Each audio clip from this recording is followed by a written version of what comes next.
O grito ecoou pela viela estreita de Alfama como um fado rasgado, daqueles que rasgam a alma sem piedade. Tu não me amas, Maria.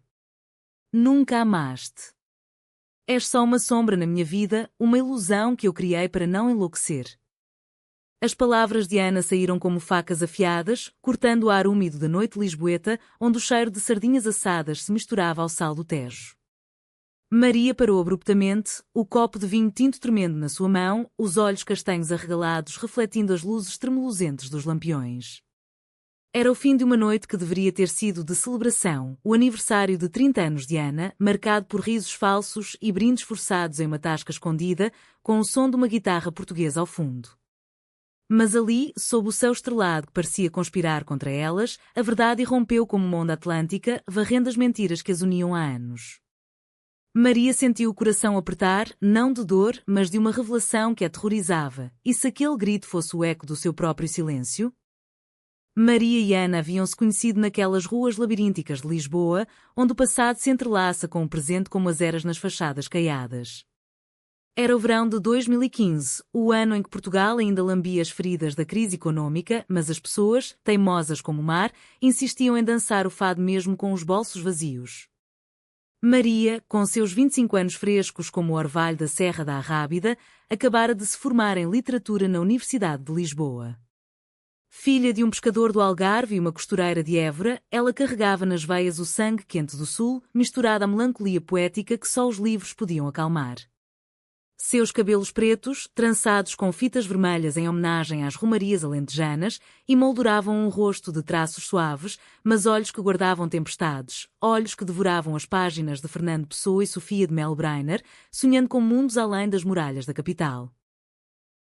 Ana, por outro lado, era o furacão do norte transplantado para o sul vinda do Porto, com seus 26 anos de rebeldia contida, trabalhava como designer gráfica em uma pequena agência no Chiado, criando logos para adegas familiares que ainda vendiam vinho do Douro como se o mundo não tivesse mudado. Alta e esguia, com cabelos castanhos que caíam em ondas selvagens como as dunas de Matosinhos, Ana tinha uma risada que ecoava como o sino da Torre dos Clérigos, alta, insistente, capaz de dissipar nuvens. Mas por trás daquela vitalidade havia uma fragilidade, um medo de ser engolida pela rotina que sua mãe, uma viúva devota de Fátima, tanto temia para ela. Mulheres como nós devem casar, ter netos, Ana. O resto é tentação do diabo, repetia a senhora, com o rosário tilintando nas mãos calejadas pelo tiar. Elas se esbarraram, literalmente, na Feira do Livro de Lisboa, no Parque Eduardo VII. Maria tropeçara em uma pilha de edições antigas de Eça de Queiroz e Ana, carregando um portfólio de desenhos inspirados nos azulejos de Sintra, estendera a mão para ajudá-la. Cuidado com os clássicos, eles mordem se caírem, brincara Ana, com um sorriso que iluminava mais que o sol de julho. Maria, ruborizada, respondera com uma citação de Camões: amor é fogo que arde sem se ver. E assim começou, com uma faísca inocente, uma amizade que se tecia devagar, como o bordado de Viana do Castelo. Nos meses seguintes, Lisboa se tornou o palco delas. Passeios pelo bairro Alto, onde as ruas se enchem de fado às sextas, e elas se sentavam em mesas de ferro forjado, partilhando pastéis de nata quentes da pastelaria de Belém. Ana contava histórias do Porto, de como subia o Rio Douro em barcos rabelos para colher uvas, rindo das ressacas que a faziam jurar nunca mais beber vinho verde. Maria, mais reservada, abria-se aos poucos, falando das noites em que seu pai cantava modinhas alentejanas para afastar os fantasmas da pobreza, ou das tardes em que ajudava a mãe a costurar vestidos para as festas de São João.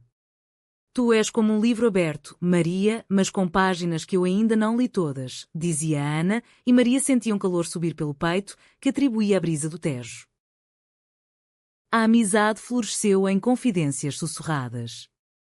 Ana, que namorava intermitentemente homens que pareciam saídos de um romance de José Saramago, intelectuais desajeitados, mas vazios, desabafava sobre as desilusões. Eles prometem o mundo, mas entregam só migalhas. Eu quero alguém que me veja de verdade. Maria ouvia, o coração apertado, oferecendo conselhos sábios extraídos de poemas.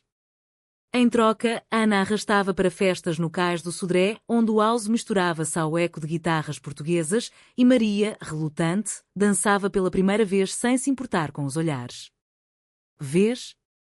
A vida não é só páginas amareladas, provocava Ana, girando-a até o riso as deixar tontas. Mas havia sombras.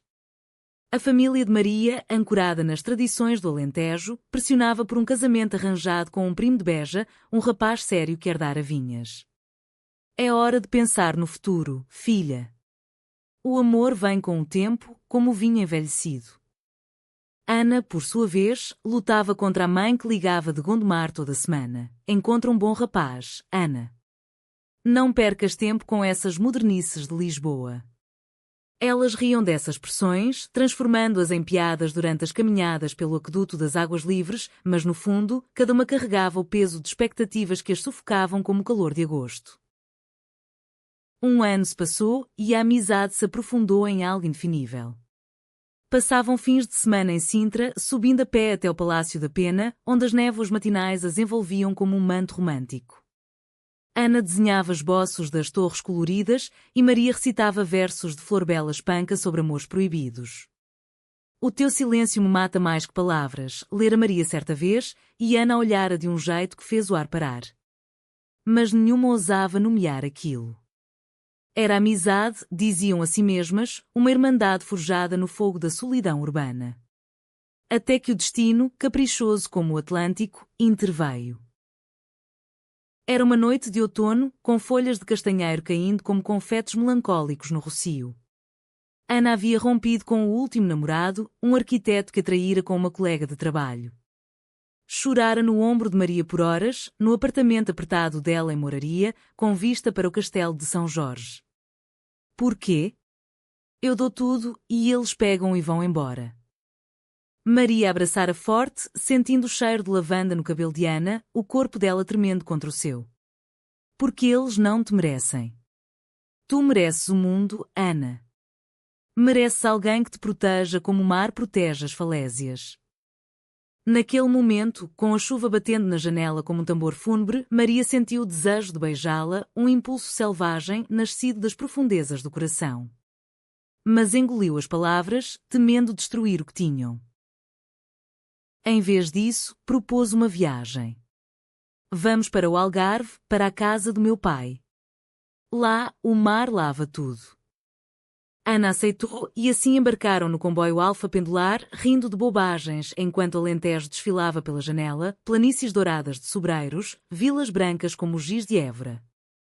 Chegaram a Faro ao entardecer, onde o pai de Maria, um homem de pele curtida pelo sol e mãos grossas como troncos de oliveira, as recebeu com um abraço de urso e um prato de cataplana fumegante, repleto de mariscos e coentros frescos. Bem-vindas, filhas do vento, disse ele, com um sotaque cantado do sul.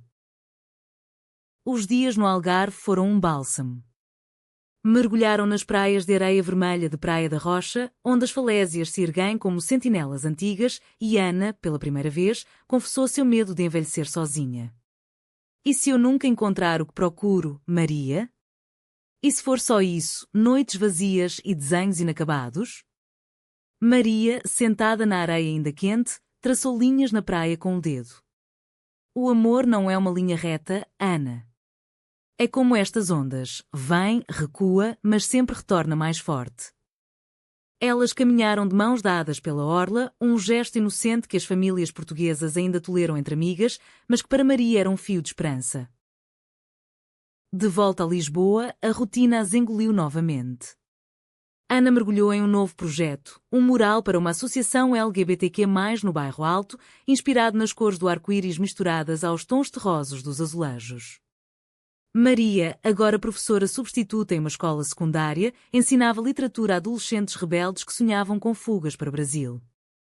Mas as noites eram delas, jantares caseiros com bacalhau à brás, conversas até o amanhecer sobre os mistérios de Gil Vicente e as revoluções de 1974. Tu és a minha âncora, Maria, dizia Ana, e Maria respondia com um sorriso, escondendo o turbilhão dentro de si. O primeiro sinal de rachadura veio no Natal. A família de Ana insistiu que ela voltasse ao Porto para as festas. Traga essa tua amiga, mas não fique só com ela, rosnara a mãe ao telefone. Ana foi e voltou mudada, pálida, com olheiras como as sombras das caves do Douro. Eles querem que eu namore o filho do padeiro. Dizem que é hora de sentar. Maria consolou com um chá de camomila histórias de mulheres fortes da literatura portuguesa, como a rainha de Leonor, fundadora do Mosteiro dos Jerónimos. Mas no fundo, Maria via o abismo se abrir, e se Ana cedesse? E se a amizade se dissolvesse em obrigações sociais? O ano novo trouxe uma trégua ilusória. Elas celebraram no terreiro do Paço, com os fogos de artifício explodindo sobre o arco triunfal como estrelas caídas. Ana beijou a bochecha de Maria ao meia-noite, um gesto demorado que fez o mundo parar. Feliz ano, minha alma gêmea. Maria sentiu o gosto de sal nas lágrimas que não caíram. Era amizade, repetia como um mantra. Só amizade. Mas o destino, sempre poeta cruel, reservava o golpe. Em fevereiro, durante o Carnaval de Torres Vedras, Ana conheceu Rita, uma dançarina de um grupo de folclore minhoto, com olhos verdes como as vinhas de Monção e um riso que competia com o de Ana. Elas se envolveram rápido, como um redemoinho de confetes coloridos. Ana contou a Maria com empolgação infantil: ela me faz sentir viva, Maria. Como se o mundo fosse novo. Maria sorriu por fora, mas por dentro, o fado cantava sua dor, um lamento sem voz, e quando nas vielas vazias da sua alma.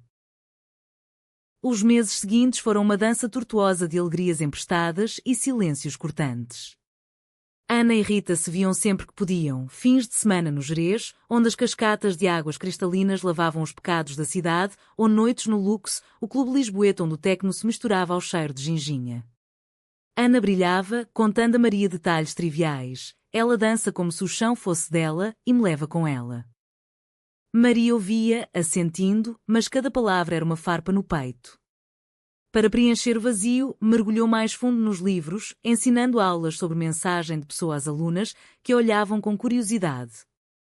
Professora, o amor em poesia é sempre tão sofrido? Perguntou uma vez uma rapariga de olhos sonhadores. Maria pausou, o giz na mão. Nem sempre, minha querida. Às vezes, é um mar calmo.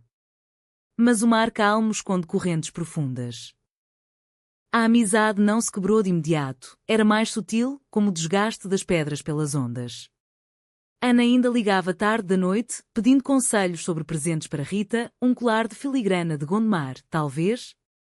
Maria sugeria, com voz firme, mas o telefone parecia um abismo entre elas. Elas se viam menos, um café rápido no à brasileira, onde Ana chegava atrasada, cheirando a perfume alheio, e Maria fingia entusiasmo. Conta-me tudo, dizia, e Ana contava, alheia à palidez da amiga. A primeira rachadura visível veio na Páscoa. Maria convidou a Ana para a casa do pai no Algarve, como nos velhos tempos. Traga Rita, se quiser. O mar é grande para todos. Mas Ana recusou. Estamos indo para a Madeira, ver as flores e os levadas. É romântico, não achas? Maria engoliu o nó na garganta. Claro. Divirtam-se. Sozinha na praia de Odeceixe, onde o rio Seixo encontra o oceano em um abraço selvagem, Maria chorou pela primeira vez. As ondas levavam suas lágrimas, mas não o peso. Amava Ana, não como amiga, mas como o sol ama a terra, com uma devoção que queima e nutre. De volta à cidade, Maria buscou refúgio na cultura que a definia.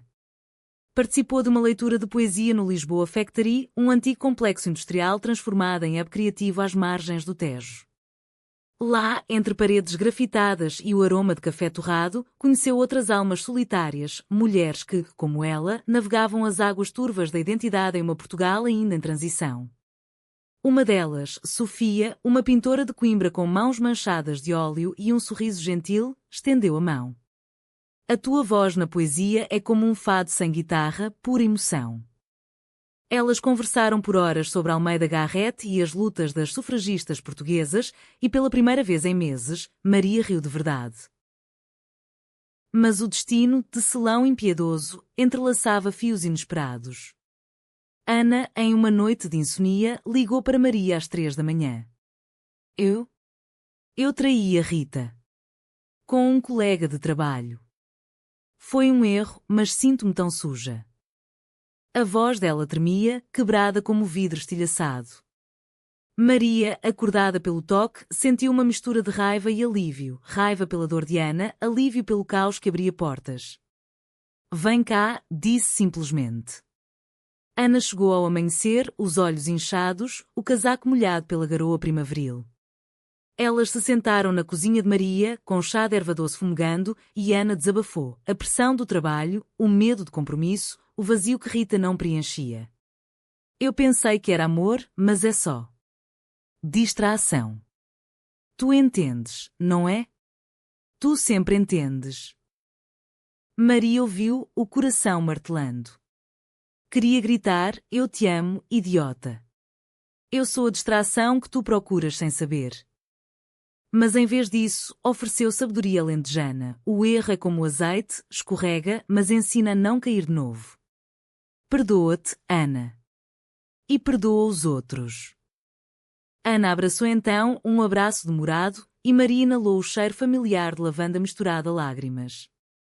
Naquele instante, o mundo se resumiu a elas duas, na cozinha iluminada por uma lâmpada fraca, com o som distante de um elétrico subindo a colina. Rita descobriu a traição dias depois, em uma cena digna de um drama de televisão de Portugal. Mensagens no telemóvel, acusações no café do Chiado, olhares de transeuntes curiosos. Ana voltou para Maria, destruída. Acabou. Ela disse que eu sou tóxica, que mereço solidão. Maria acolheu, cozinhando um arroz de pato reconfortante, daqueles que sua mãe fazia nas noites de tempestade. Elas passaram a semana juntas, assistindo a filmes de Manuel de Oliveira no sofá, com pipocas e vinho de colares. Ana se recuperava devagar, redescobrindo o prazer das pequenas coisas. Um passeio pelo jardim botânico, onde as orquídeas tropicais sussurram segredos ancestrais, ou uma visita ao Panteão Nacional, onde as tumbas de heróis lembram que o amor, como a pátria, resiste às tormentas. Mas a proximidade reacendia faíscas.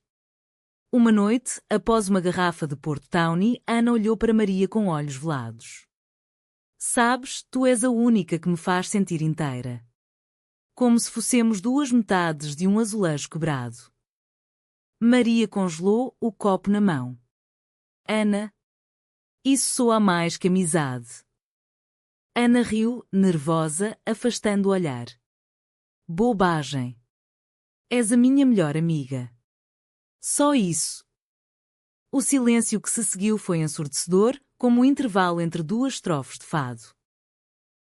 O verão chegou com seu calor opressivo e com ele as festas de Santo António. As ruas de Alfama se enchiam de manjerico e sardinha, de casais dançando ao som de marchas populares. Maria e Ana saíram juntas, vestidas de branco e vermelho, como as romarias de Monsanto. Dançaram até os pés doerem, rindo das quedas e dos beijos casuais de desconhecidos. Mas no meio da multidão, Ana viu Rita, de braço dado com outra mulher, uma morena de Setúbal com tatuagens de sereias. O choque foi como um balde de água gelada do aqueduto. Ana fugiu para uma viela escura e Maria seguiu, encontrando-a encostada a uma parede grafitada com versos de Sofia. Por que dói tanto, Maria? Eu a magoei, mereço isso. Lágrimas escorriam pelo rosto de Ana, borrando o rímel. Maria a puxou para si, limpando o rosto dela com o polegar. Dói porque amaste, mesmo que errado. O amor dói, Ana. Mas passa, como a maré.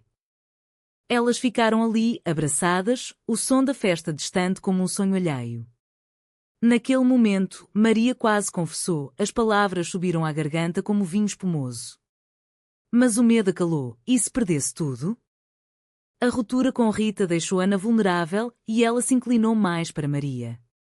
Começaram a viajar juntas novamente, um fim de semana em Óbidos, a vila literária com muralhas medievais e casas cobertas de buganvília. Lá, entre livrarias escondidas em antigas adegas, Ana comprou um livro de poesias lésbicas de Natália Correia para Maria. Para ti, que amas as palavras mais que os homens. Maria leu em voz alta, sob a luz de velas, versos sobre toques proibidos e olhares que traem. O ar se carregou de eletricidade e Ana, ruborizada, mudou de assunto para o ginginha local. De volta a Lisboa, a agência de Ana enfrentava problemas. O mural LGBTQ+, fora vandalizado por conservadores locais, com tintas pretas rabiscando Deus castiga. Ana chorou no ateliê e Maria encontrou lá, limpando os destroços com mãos firmes. Não deixes que te quebrem, Ana. És mais forte que isso. Juntas, repintaram o mural à noite, sob as estrelas, com cores mais vivas, vermelhos do Alentejo, azuis do Tejo e um arco-íris que desafiava o ódio. Naquela noite, Ana beijou a bochecha de Maria em gratidão, um beijo que demorou um segundo a mais, deixando um rastro de calor. O outono trouxe tempestades, literais e metafóricas. A mãe de Ana adoeceu, um problema no coração, agravado pelo estresse da viuvez. Ana correu para o Porto e Maria seguiu, pegando o comboio noturno. No hospital de Gaia, com cheiro de desinfetante e vistas para o Douro, elas velaram a senhora. Cuida dela, Maria. Ela precisa de ti, sussurrou a mãe fraca, apertando a mão de Maria. Ana, exausta, desabou no colo da amiga no quarto de hotel. Obrigada por estares aqui. Sempre. Maria afagou seus cabelos, cantando baixinho uma canção de ninar alentejana, e pela primeira vez, Ana adormeceu em paz. Mas as pressões sociais apertavam. No funeral, tias devotas murmuraram sobre a amiga de Lisboa, com olhares enviesados, como se Maria fosse uma intrusa. Encontra um homem de verdade, Ana, aconselhou uma prima. Ana rebateu com fúria, o amor não tem gênero, tia. Aprendam isso. Maria, ao lado, sentiu orgulho e medo, orgulho pela coragem de Ana, medo pelo que viria. De volta ao sul, a amizade se fortaleceu, mas o não dito pairava como névoa de Sintra. Maria começou a namorar Sofia, a pintora, em encontros tímidos, exposições no mate, piqueniques no Monsanto. Sofia era gentil, com mãos que criavam mundos em tela, mas Maria comparava cada toque ao fantasma de Ana. Estás distante, disse Sofia uma noite, sob as luzes do castelo de São Jorge. É outra pessoa? Maria negou, mas o coração traía. O clímax se aproximava como uma borrasca do Atlântico. Ana, recuperada do luto, recebeu uma proposta de emprego no Porto, um estúdio grande, com vistas para o Rio. É a chance da minha vida, Maria. Mas... E tu? Maria, fingindo alegria, insistiu, vai. O Douro te chama. Mas por dentro, o pânico crescia. Uma noite, após uma festa de despedida no Time Out Market, com pratos de petiscos e vinhos de Dão, Ana confessou, sinto que te perco. E isso me mata. A partida de Ana para o Porto foi como uma página virada em um livro amado, abrupta, deixando o leitor com o coração suspenso. Maria ajudou a arrumar as caixas no apartamento de Alfama, dobrando roupas com cuidado ritualístico, como se cada peça carregasse memórias. Lembra daquela saia que compraste em Tavira? A de linho branco, manchada de areia da ilha do Pessegueiro? Ana riu, mas os olhos marejados. Como esquecer? Tu me salvaste de um escaldão épico com aquele chapéu ridículo. Elas selaram a mudança com um jantar final, percebes cozidos e vinho de carcavelos, brindando à distância que o comboio encurtaria. Os primeiros meses foram uma ponte frágil de chamadas de vídeo e mensagens. Ana instalou-se em uma quitineta em Ribeira, com janelas que emolduravam os barcos rabelos e o aroma de francesinhas fritando nas tascas. O Porto é casa, mas Lisboa é o meu coração, dizia ela, mostrando esboços de pontes e gaivotas. Maria, por sua vez, aprofundava o romance com Sofia, passeios de elétrico pelo 28, beijos roubados no mirador da Senhora do Monte. Sofia pintava retratos de Maria, capturando a melancolia nos olhos dela como tons de azul do céu de Évora. Tu carregas um segredo, amor. Deixa-o sair. Maria sorria, desviando. Segredos são como fados, bonitos quando cantados, mas perigosos quando calados. Mas o abismo crescia. Ana começou a namorar novamente, um rapaz chamado Tiago, um enólogo de Vila Real com mãos calejadas pelo Douro e um sotaque que cantava como vinho tinto. Ele é estável, Maria. Me faz rir. As chamadas se tornaram mais curtas, interrompidas por risos ao fundo. Maria sentia ciúmes venenosos que disfarçava com perguntas sobre o trabalho. Sofia notava: falaste com ela de novo? Essa amizade te consome. Maria negava, mas as noites eram insones, lendo releituras da cidade e as sessões de Agostina Bessa Luís, onde amores não ditos devoram almas. O primeiro conflito explodiu em novembro, durante as festas de São Martinho. Ana convidou Maria para o Porto: vem provar as castanhas e o vinho novo. Traga Sofia, claro. Maria foi, o coração acelerado como comboio. Chegaram a uma adega em Pinhão, onde o Douro se curva como um amante preguiçoso e o ar cheirava a mosto fermentando. Tiago era charmoso, contando anedotas sobre vindimas noturnas, mas seus olhos em Ana faziam Maria revirar o estômago. Sofia, intuitiva, apertou a mão dela sob a mesa. Respira, amor. A noite desandou após o jantar. Em uma dança improvisada ao som de concertina e tambor, Ana girou com Tiago, mas tropeçou e caiu nos braços de Maria. O toque foi elétrico, mãos que se conheciam há anos, mas agora carregadas de algo novo. Desculpa, murmurou Ana, mas não se afastou. Tiago riu, mas Sofia franziu a testa.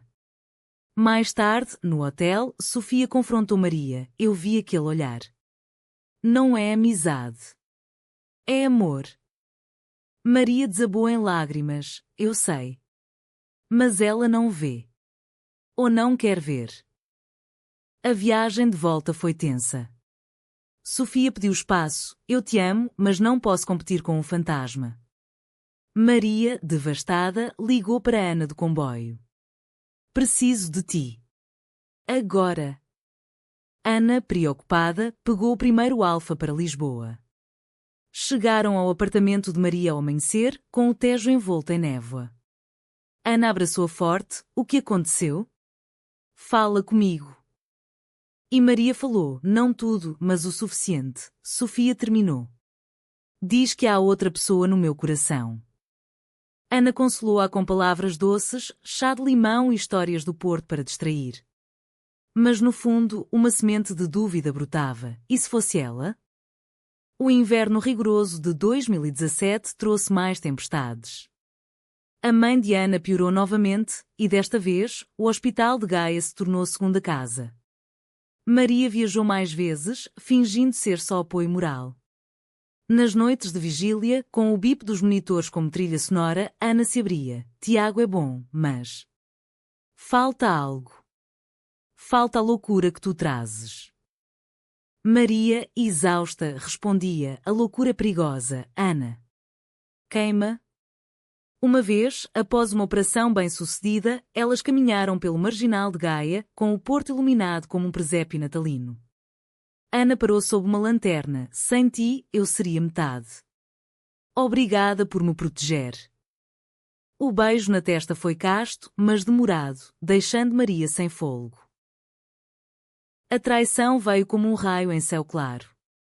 Tiago, descobrindo mensagens antigas de Maria no telemóvel de Ana, confidências inocentes, mas carregadas de intimidade, acusou-a de infidelidade emocional.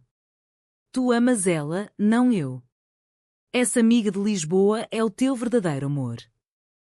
A briga explodiu em uma adega lotada durante o São João, com fogueiras crepitando e sardinha no ar. Ana negou aos gritos, és louco. É só amizade. Mas as palavras de Tiago ecoaram, amizade? Tu brilhas quando falas dela. Eu sou o acessório. Ele partiu, deixando Ana sozinha entre as brasas. Desesperada, Ana correu para Lisboa no primeiro comboio. Bateu à porta de Maria às 2 da manhã, chuva encharcando-a como lágrimas do céu. Ele terminou. Diz que eu te amo. E se ele tiver razão? Maria, acordada pelo toque, puxou-a para dentro, secando-a com uma toalha. Sentaram-se no chão da sala, com uma garrafa de aguardente de medronho para aquecer. Ana chorava, eu traí ele com os meus sentimentos. Por ti. Maria, o coração disparado, ousou, e se não for traição? E se for verdade? O silêncio se estendeu, quebrado só pelo tic-tac de um relógio antigo. Ana ergueu os olhos, vermelhos de choro. Eu pensei que era só amizade. Mas, quando te vejo com Sofia, sinto um vazio. Quando estás longe, o porto escurece. Maria, eu. As palavras morreram na garganta, mas o olhar disse tudo. Maria, tremendo, tocou o rosto dela. Eu te amo, Ana. Há anos. Não como amiga. Como o Tejo ama o mar, inevitável, profundo. O beijo veio então, hesitante, como o primeiro raio de sol após a chuva. Lábios que se conheciam em confidências agora se encontravam em confissão, suaves, explorando território novo com a ternura de quem teme quebrar o frágil. Mas o paraíso durou pouco. Sofia, ao saber, sentiu-se traída não pela paixão, mas pela omissão. Tu me usaste como escada para ela. Como podes? A discussão no mato foi amarga, com obras de arte modernas testemunhando o colapso. Sofia partiu para Coimbra, deixando Maria com um vazio que nem os livros preenchiam.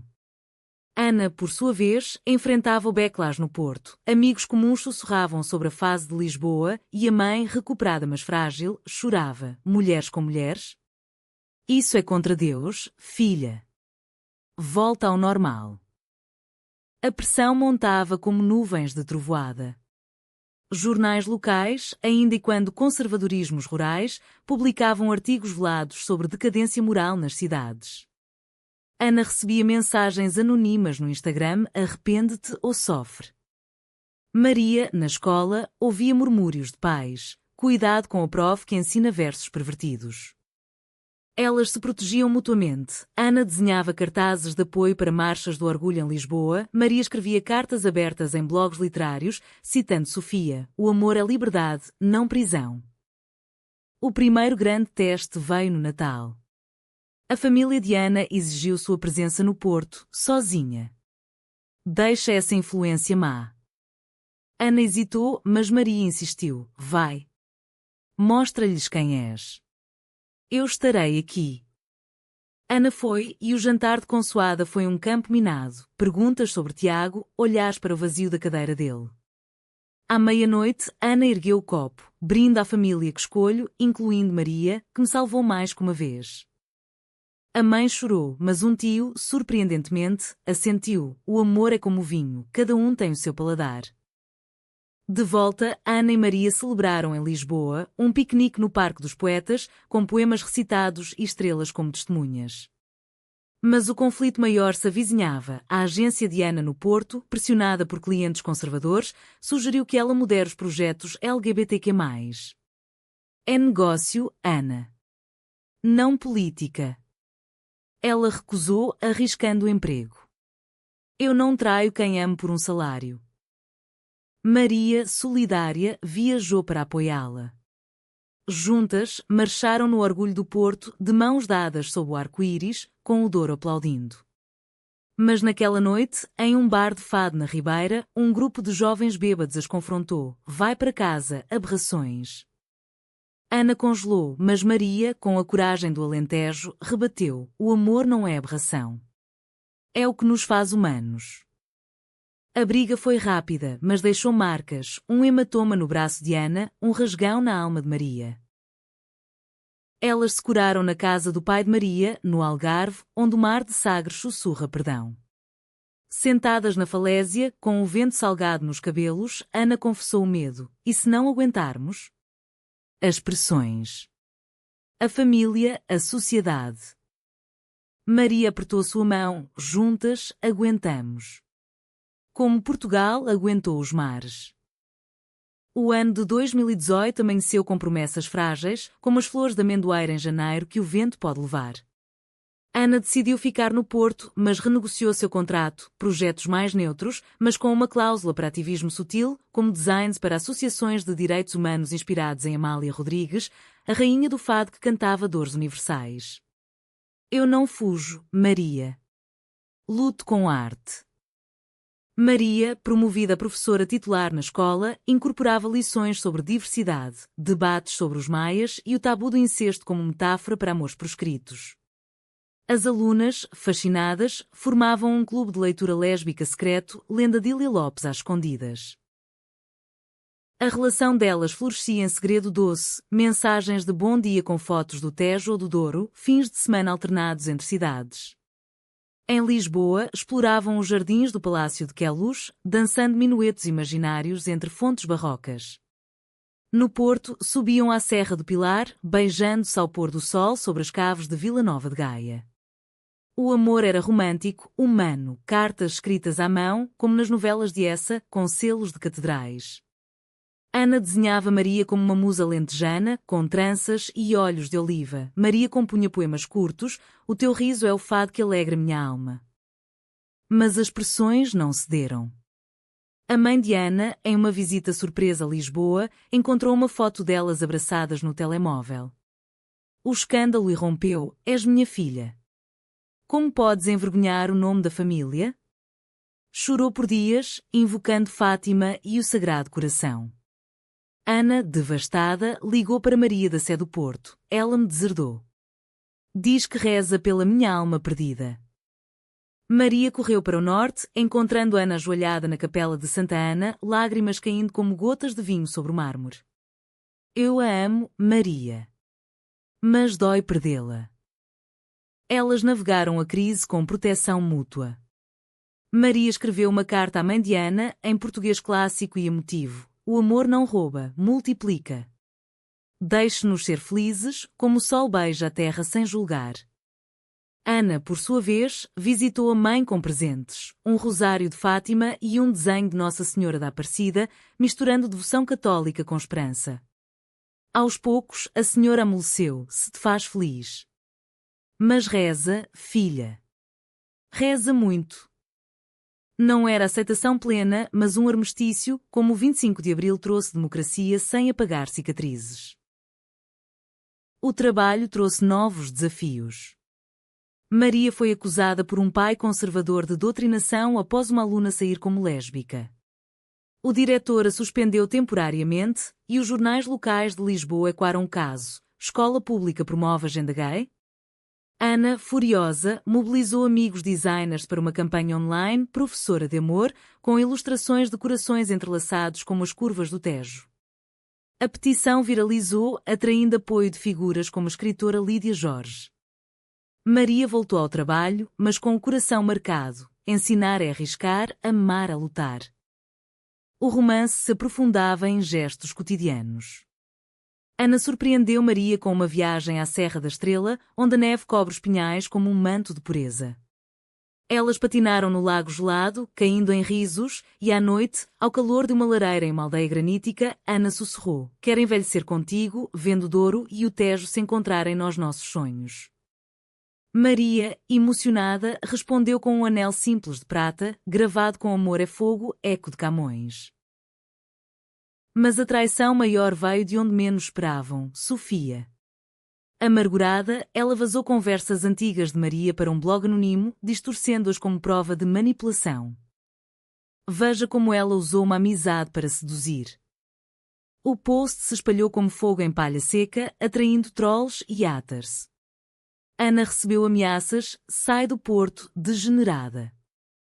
Maria, na escola, enfrentou olhares hostis.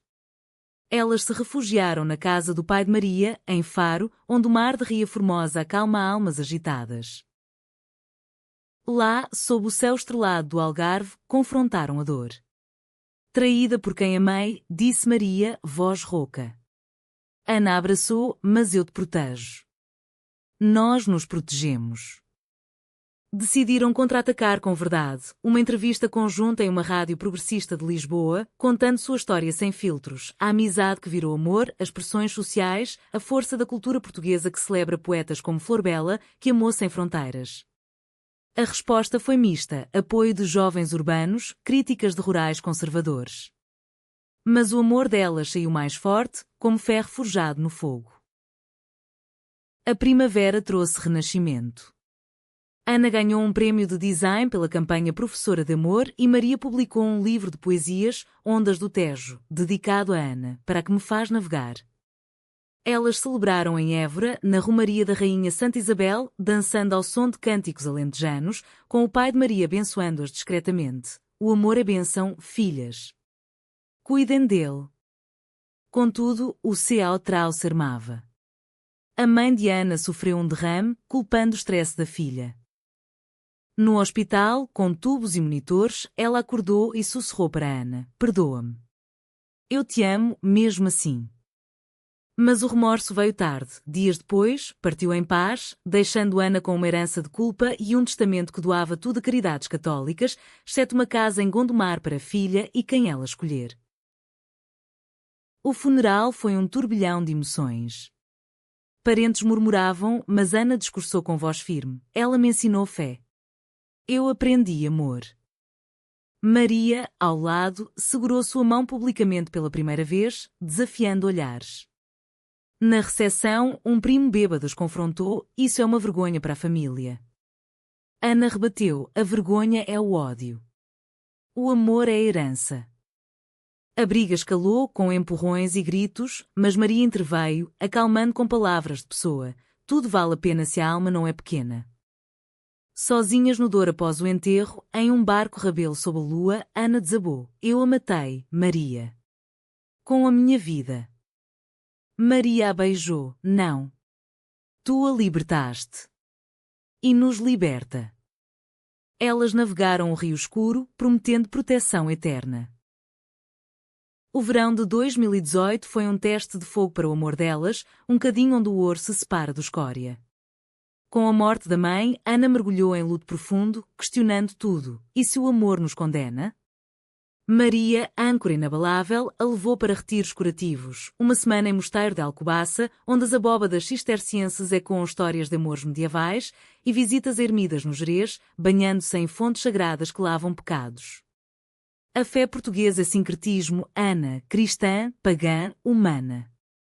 O teu amor é parte disso. Elas reconstruíram devagar. Ana transformou a casa em Gondomar em um ateliê comunitário, oferecendo aulas de design para jovens LGBTQ+ do Norte, inspiradas nas tapeçarias de Viseu. É a minha herança criar beleza do caos. Maria, por sua vez, expandiu o clube de leitura na escola para incluir pais, debatendo Terra de Raul Brandão e as lutas operárias como metáforas para liberdades pessoais. O escândalo de Sofia diminuiu, virando lição: a traição dói, mas ensina a perdoar a si mesma primeiro. Viagens as uniam mais. Em agosto, rumaram ao Açores, para as Ilhas Verdes de São Miguel, onde as hortênsias azuis bordejam caminhos vulcânicos. Mergulharam em piscinas termais de Furnas, águas quentes que borbulham como segredos da terra, e Ana, pela primeira vez, falou do futuro: quero adotar um dia. Uma criança que cresça sabendo que o amor não tem moldes. Maria, emocionada, sonhou alto: e vamos ensiná-la fado e alentejanas para que cante a alma portuguesa. Mas as sombras sociais persistiam. Durante o Orgulho de Lisboa, um grupo radical as seguiu, gritando insultos homofóbicos perto do arco da Rua Augusta. Ana, em pânico, apertou a mão de Maria: corramos. Mas Maria parou: não. Enfrentamos. Chamaram a polícia e o incidente virou notícia: casal lésbico agredido, Portugal ainda luta pela igualdade. Apoio veio de celebridades como a fadista Carminho, que tuitou: o amor é fado vivo. Protejam-no. Mas o medo se instalou, e se a violência escalasse? A proteção mútua se tornou mantra. Ana instalou alarmes no ateliê, Maria aprendeu autodefesa em aulas no Chiado. Elas criaram um podcast conjunto, Amores do Tejo ao Douro, contando histórias de casais LGBTQ+ portugueses, de pescadores açorianos a artistas do Alentejo. O episódio piloto, gravado em uma tasca de moraria, viralizou, com áudio de fado ao fundo e vozes entrelaçadas como rios. O outono trouxe um conflito interno. Ana recebeu uma oferta irrecusável de uma agência em Lisboa: volte para casa com salário dobrado. Mas hesitava: o Porto é a minha raiz. E se te deixar sozinha? Maria, generosa, incentivou: vem. O Tejo te espera. Ana veio, instalando-se em um loft no Intendente, com vistas para o castelo. A reunião foi eufórica, jantares no Chapito às claras, com acrobatas e vinho moscatel, e noites de amor lento, como um fado coitado. Contudo, a família de Maria testou os limites. O pai, viúvo agora, anunciou um pretendente, um viúvo de Lagos, dono de barcos de pesca. É hora, filha. Para não ficar só. O jantar em Faro foi tenso. O homem, bom homem mas cego para o mundo moderno, elogiava mulheres tradicionais. Ana, presente, rebateu com humor: tradição é evoluir, senhor. Como o vinho que melhora com o tempo. O pai, rindo, piscou: esta nortenha tem língua afiada. Cuida bem da minha Maria. Mas à noite, Maria chorou: eles não entendem. Acham que é fase. Ana aconselhou: vamos mostrar. Com tempo, como o mar erode as rochas. O CAO Trau pessoal veio em dezembro. Ana descobriu uma gravidez falsa, um teste positivo que era R do kit. O pânico revelou medos profundos. E se eu não puder te dar tudo? Filhos, família? Maria, calma, revelou seu segredo: eu já pensei em inseminação. Ou a adoção. Contigo, qualquer caminho é casa. A conversa, à luz de velas no Natal, selou votos: protejo-te na saúde e na doença, no Tejo e no Douro. Mas a traição externa golpeou. Um ex-colega de Ana, rancoroso pela promoção dela, vazou projetos confidenciais para concorrentes, acusando-a de nepotismo gay em fóruns anónimos. A agência suspendeu pendente investigação. Ana, arrasada, isolou-se: eu falhei. Traí a confiança. Maria a resgatou, levando-a para uma romaria em Vila Real de Santo António, no Guadiana, onde as fronteiras com Espanha lembram que o amor ignora linhas. Lá, entre danças e canto alentejano, Ana renasceu: vamos lutar juntas. Como sempre. Elas contra-atacaram com transparência, uma conferência de imprensa no Web Summit de Lisboa, onde Ana explicou os vazamentos, virando vítima em ativista. Parceiros globais aplaudiram e a agência a reintegrou com desculpas. A vitória foi doce, celebrada em um cruze pelo Tejo, com jantares de mariscos e fogos sobre Belém. O ano terminou em harmonia relativa. Elas adotaram um gato, uma siamesa de olhos azuis como o céu de Sintra, batizada Fado. Para nos lembrar que a dor canta beleza, disse Ana. Maria, rindo, acrescentou: e o amor é melodia. 2019 despontou como um novo capítulo, com o sol de janeiro aquecendo as esperanças. Ana e Maria, agora inseparáveis, compraram uma casa modesta em Cascais, uma vila de pescadores com vistas para o Atlântico, onde as ondas sussurram promessas de eternidade. A casa, com azulejos de motivos marinhos e um pátio de laranjeiras, simbolizava raízes. O pai de Maria ajudou na reforma, entalhando portas como nas antigas quintas alentejanas. É vossa agora. Construam memórias, disse ele, com um abraço que valia mais que palavras. A vida cotidiana se teceu em tapeçaria rica. Ana abriu um estúdio freelance, colaborando com a ONGs para campanhas de igualdade, desenhando logos inspirados em bandeiras portuguesas com toques arco-íris. Maria publicou um segundo livro, Confissões do Douro, uma coletânea de contos lésbicos ambientados nas regiões do vinho, elogiado pela crítica como um hino humanista à identidade queer portuguesa. Elas ministravam workshops juntos, Amor e Arte em Portugal, de Coimbra a Faro, ensinando os jovens a expressar emoções através de palavras e traços. As pressões sociais, outrora furacões, viraram brisas. A família de Ana, reunida na casa de Gondomar para um domingo de Páscoa, incluiu Maria na mesa como a Nora do Sul. A mãe falecida pairava em fotos, mas o espírito de perdão prevalecia. Ela teria aprendido a amar, disse uma tia, passando o folar. O pai de Maria, convidado, brindou, pelo amor que une terras. Não era perfeito, comentários esporádicos, olhares curiosos, mas era progresso, como a descriminalização gradual das diferenças em uma nação de navegadores. O romance amadurecia em profundidade. Aniversários marcavam rituais. Para os 35 de Maria, Ana organizou um piquenique na Praia do Guincho, com dunas e kitesurf ao fundo, recitando poemas originais ao som das ondas. Tu és o meu horizonte, onde o céu beija o mar. Maria retribuiu com uma viagem ao Pico, nos Açores, escalando o vulcão adormecido para ver o Atlântico infinito. Contigo, cada erupção é renascimento. O sexo era terno, implícito nas carícias descritas, toques que curam, olhares que prometem, noites de sussurros sob lençóis de linho lentejano. Contudo, um último conflito testou a resiliência. Durante as eleições, uma onda conservadora varreu o norte, com partidos prometendo valores tradicionais. O estúdio de Ana perdeu clientes, não queremos controvérsia. Simultaneamente, a Escola de Maria enfrentou cortes orçamentários, ameaçando o clube de diversidade.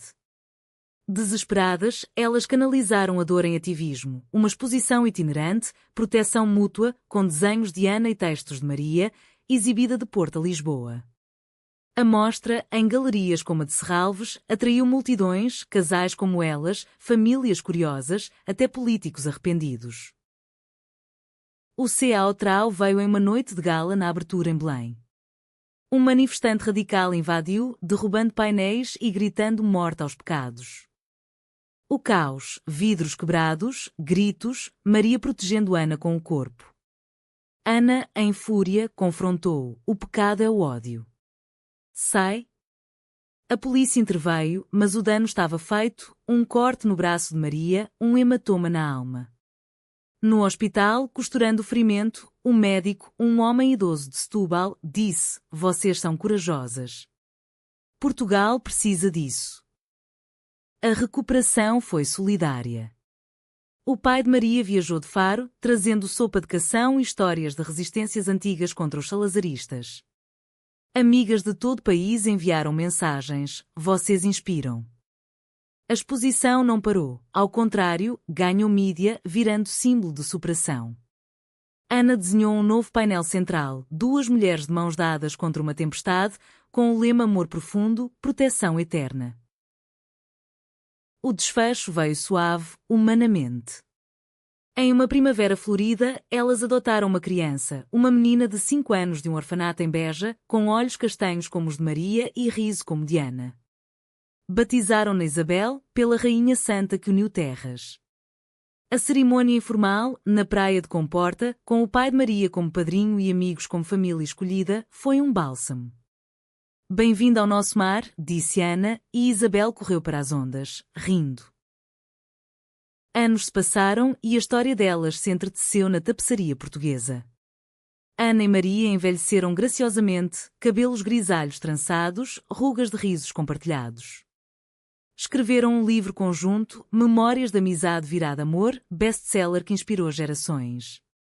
Em Alfama, cantavam fado juntas, Ana na guitarra, Maria na voz, sobre amores que superam rupturas.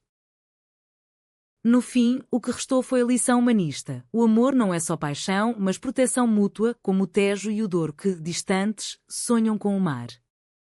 Elas pensavam que era só amizade, mas o choque da confissão revelou o profundo e, juntas, superaram, sendo um legado de coragem e ternura na alma de Portugal. E assim, sob o céu eterno do Atlântico, viveram, não felizes para sempre, mas autenticamente, profundamente, portuguesas.